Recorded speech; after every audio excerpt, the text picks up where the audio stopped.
चलिए सर, हो गया। तो आज हम क्लास 12th का चैप्टर नंबर 3 चालू करने वाले हैं, जिसका नाम है मैट्रिक्स, जिसको हम लोग हिंदी में आव्यूह बोलते हैं।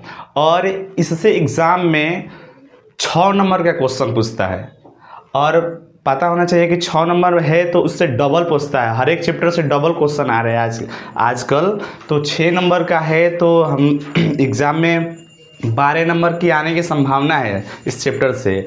तो कहिएगा लोग कि 12 नंबर चैप्टर नंबर 3 ही क्यों चालू कर रहे हैं, तो यहाँ से ही हम चालू करेंगे चैप्टर नंबर 3। बाकी इसके पहले जो 1 और 2 चैप्टर है उसको हम लोग बाद में देखेंगे, सबसे पहले यही हम चालू करेंगे। इससे एग्ज़ाम में 6 नंबर का सवाल आता है, जिसका नाम है बाबू आव्यूह, मैट्रिक्स बोलते हैं जिसको इंग्लिश में।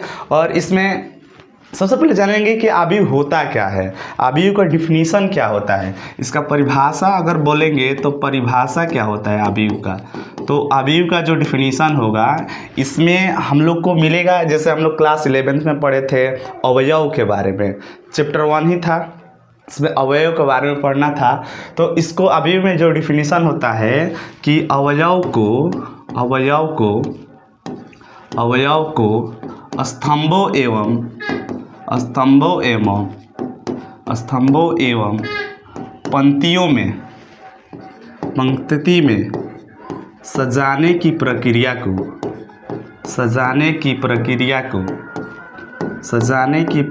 को आव्यूह कहते हैं। ठीक है ना। अब ये स्तंभ क्या होता है और पंक्ति क्या होता है, इसके बारे में जानेंगे। जैसे आव्यूह में हम कोई भी इसको हम किसी भी संख्या से निरूपित कर सकते हैं, किसी भी लेटर से निरूपित कर सकते हैं।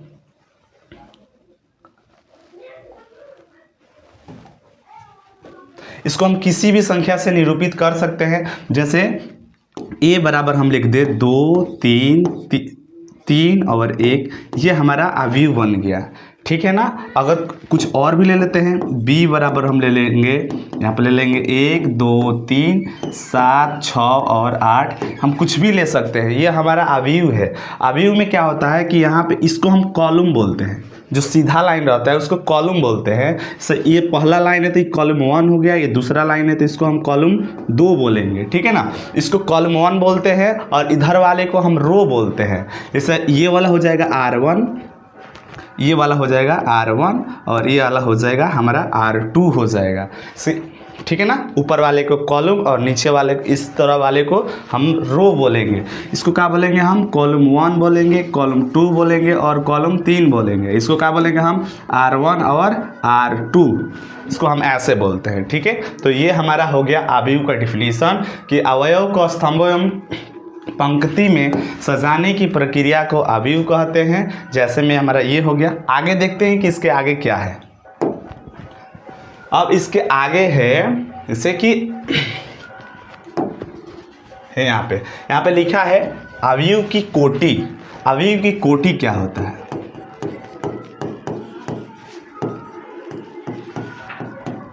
आव्यूह की कोटि, इसको इंग्लिश में बोलते हैं order of matrix, order of matrix. ठीक है।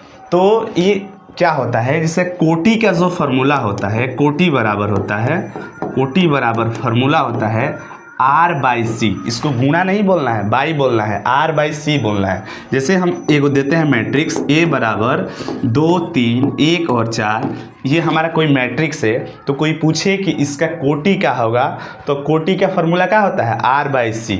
R बोले तो ये R1 है, ये R2 है, हमारा कौ गो R है, 2 गो R है, तो यहाँ पे हो जाएगा 2। कॉलम को है कॉलम 1 और कॉलम 2, यहाँ पे हो जाएगा कॉलम भी कितना हो जाएगा 2। तो ये हमारा हो गया क्या चीज, कोटि। कोटि कितना होता है, तो कोटि का फॉर्मूला होता है R/C, हमारा ऐसे हो जाएगा कोटि। अगर हम और दे देते हैं, अगर हम b बराबर दे देते हैं, यहाँ पे 1 2 3 4 5 6 7 कुछ भी ले लेंगे, हम एक मैट्रिक्स ले लेंगे, और कोई पूछे कि इसका कोटि क्या होगा, तो कोटि का फॉर्मूला बाबू आपको पता होना चाहिए कि कोटि का फॉर्मूला होता है R/C। आर यहाँ पे कौगो है ये हो गया R1, ये हो गया R2, तो यहाँ पे हो जाएगा 2, और C कौगो है C1 C2 और C3, यहाँ पे हो जाएगा 3, 2/3। ये हमारा क्या हो गया, कोटि ऐसे ही निकालते हैं। कोटि के बाद देखेंगे क्या है, कोटि के बाद आता है जैसे हम जानेंगे अवयव को दर्शाते कैसे। हम किसी भी अवयव को दर्शाएंगे कैसे, जैसे हम A बराबर हम ले लेते हैं, जैसे ये हो गया A, ये भी A और ये भी A, ये भी A और ये भी A। तो हमारा यहाँ पे किसी भी अवयव को दर्शाएंगे कैसे, ये हो जाएगा A11, ये A12, A13, A21, A22, A23। और भी हम ले सकते हैं, अगर हम यहाँ पे लिख दें B बराबर कोई बड़ा लिख देते हैं, A11, A12, A13, इससे जाएगा AN तक।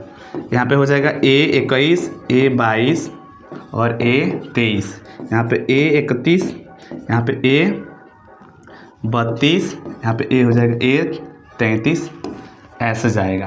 तो हम किस अवयव को हम इसी रूप में हम दर्शाते हैं। आगे देखते हैं, जैसे एक सवाल है, A बराबर कोई मैट्रिक्स है 1 2 3 4 5 6 इसमें, और हमसे है तो A22 का मान क्या होगा, A22 का मान क्या होगा।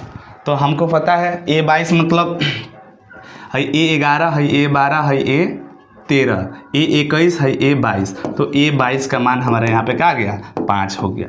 तो ऐसे ही हम अवयव को दर्शाते हैं, ठीक है ना। अब आगे देखते हैं आगे क्या है। अब आगे है हमारा अवयव के प्रकार, टाइप्स ऑफ मैट्रिक्स, अवयव के प्रकार।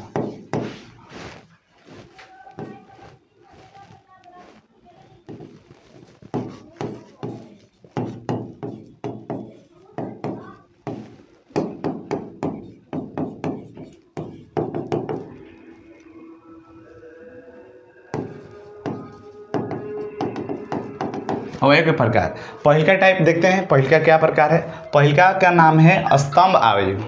अवयव के प्रकार में पहला है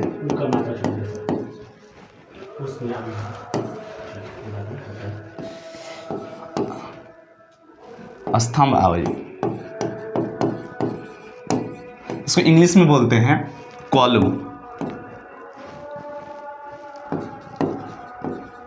कॉलम मैट्रिक्स। अब ये क्या होता है, सर कॉलम मैट्रिक्स में क्या होगा कि अगर कोई हम जैसे में दे दें A बराबर 1 2 और 3, तो इसमें क्या दिख रहा है, स्तंभ में क्या दिख रहा है कि कॉलम की संख्या 1 है और रो की संख्या कौगो है, 3 गो है। कॉलम कौगो है, 1 गो है, और रो कौगो है, 3 गो है। तो इसमें क्या होगा, स्तंभ अवयव किसे कहेंगे, वैसा अवयव जिसमें कॉलम की संख्या 1 हो और स्तंभ की संख्या, वैसा अवयव जिसमें रो की संख्या कितना हो, 1 से अधिक हो और कॉलम की संख्या 1 हो, उसे क्या कहेंगे, हम स्तंभ अवयव कहेंगे। तो इसका डिफिनीशन अगर लिखना चाहते हैं तो लिख सकते हैं, वैसा अवयव जिसमें इसको रो को क्या बोलते हैं, तो पंक्ति बोलते हैं। पंक्ति की संख्या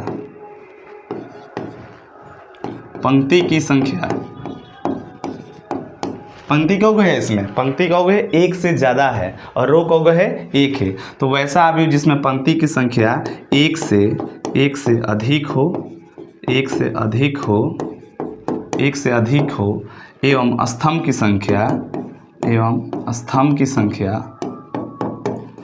स्तंभ की संख्या कितना हो, 1 हो, उसे हम क्या कहेंगे, उसे हम कहेंगे स्तंभ अवयव। आगे देखते हैं, 2 नंबर में है हमारा, 2 नंबर में यहाँ पे है पंक्ति अवयव, इसको लिखते हैं। इसको क्या करिए, आप सेलेक्ट कर लीजिए ना, सेलेक्ट मिटा दे। सेलेक्ट करिए ना सर, सेलेक्ट करिए और उसको गोल कर दीजिए पूरा। इसको पूरा गोल करिए। कोई बात नहीं, डिलीट कर दीजिए उसे, पूरा ही हो गया। अंडो कर दीजिए, अगला ही साइड लाइट ले लीजिए, कोई बात नहीं। हम देखते हैं आगे पंक्ति है हमारा 2 नंबर में है। पेन स्टार्ट करिए, पेन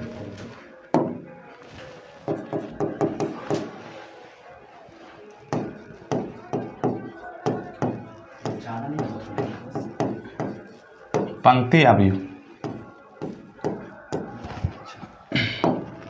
पंक्ति अवयव में क्या होगा कि हमारा जो कॉलम होगा वो एक से ज़्यादा होगा और रो एक होगा, वही बात को लिख देना है। इसमें पंक्ति अवयव में क्या होगा कि अगर हम ए बराबर लिख देते हैं, पंक्ति अवयव में जैसे 1, 4 और 5 ऐसे, इसमें कोमा नहीं लेना है, सॉरी कोमा नहीं लेना है, ठीक है ना। तो इसमें इसका डिफिनीशन क्या होगा, इसका डिफिनीशन आप लोग लिख लीजिएगा, हम समझा दे रहे हैं, लिखेंगे तो ज़्यादा टाइम लगेगा, ठीक है। वैसा अवयव जिसमें पंक्ति की संख्या क्या हो, पंक्ति की संख्या 1 हो और स्तंभ की संख्या क्या हो, 1 से अधिक हो, उसे क्या कहेंगे हम, पंक्ति अवयव कहेंगे। डिफिनीशन लिखा जाएगा, ठीक है। तो लिख लीजिएगा, अगर बी बराबर अगर और भी मैट्रिक्स लेना चाहते हैं लिख सकते हैं 7, 8 और 9, 10, ये सब हमारे क्या हो जाएंगे, तो ये सब हो जाएंगे हमारा पंक्ति अवयव हो जाएंगे, ठीक है। चलते हैं हम आगे क्या है देखते हैं। आगे है वर्ग अवयव, ठीक है ना। 3 नंबर में है हमारा वर्ग अवयव, 3 नंबर में है वर्ग अवयव, वर्ग अवयव, वर्ग अवयव इंग्लिश में बोलते हैं इसको स्क्वायर मैट्रिक्स। इसमें क्या होता है, वर्ग अवयव में क्या होता है कि वैसा अवयव जिसमें स्तंभों एवं पंक्ति की संख्या समान होती है उसे क्या कहेंगे हम, वर्ग अवयव कहेंगे। जैसे में हम दे देते हैं, जैसे में लिख देते हैं हम ए बराबर 2, 3, 4 और 5, ये हमारा क्या हो गया, वर्ग अवयव हो गया। तो डिफिनीशन आप लोग लिख लीजिएगा, डिफिनीशन एग्जाम में नहीं आता है। अगर हम बी बराबर दे देते हैं, बी बराबर लिख देते हैं 1, 2, 3 और लिख सकते हैं यहाँ पे 2, 4, 6, यहाँ पे लिख सकते हैं 7, 9 और 8। तो इसमें हमारा पंक्ति भी एक जैसा है और कॉलम भी एक जैसा है, मतलब बराबर है, तो उसे हम क्या कहेंगे, वर्ग अवयव कहेंगे। वर्ग अवयव के बाद देखेंगे क्या है।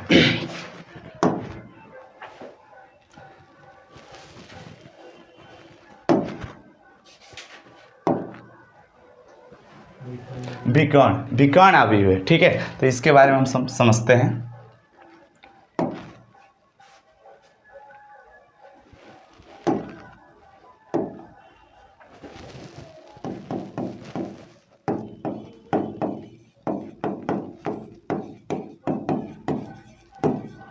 इंग्लिश में बोलते हैं डायगोनल मैट्रिक्स, ठीक है। अब इसमें क्या होता है, कोई मान लेते हैं कोई मैट्रिक्स हम लेते हैं और इसमें लिखते हैं 0, 1, 0, 0, 0, 2 और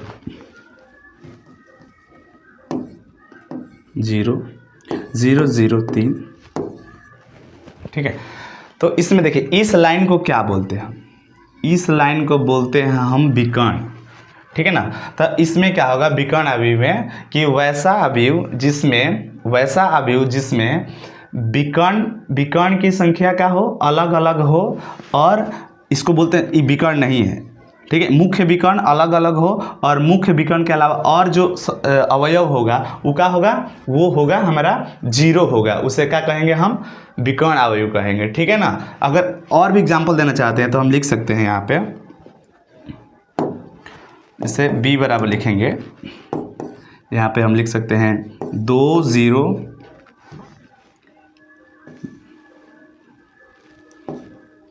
1, 0, 0, 0, 4, 0, 0, 0 माइनस के 3, ये हमारा क्या हो गया, ये हमारा हो गया विकर्ण अवयव, ठीक है, आज हम इतना ही सीखें, 4 को देखें, अवयव के प्रकार 4 को देखें। ठीक है, अब वीडियो थोड़ा लंबा हो जाएगा, अगला वीडियो में देखते हैं हम इसके और भी प्रकार है उसको देखते हैं।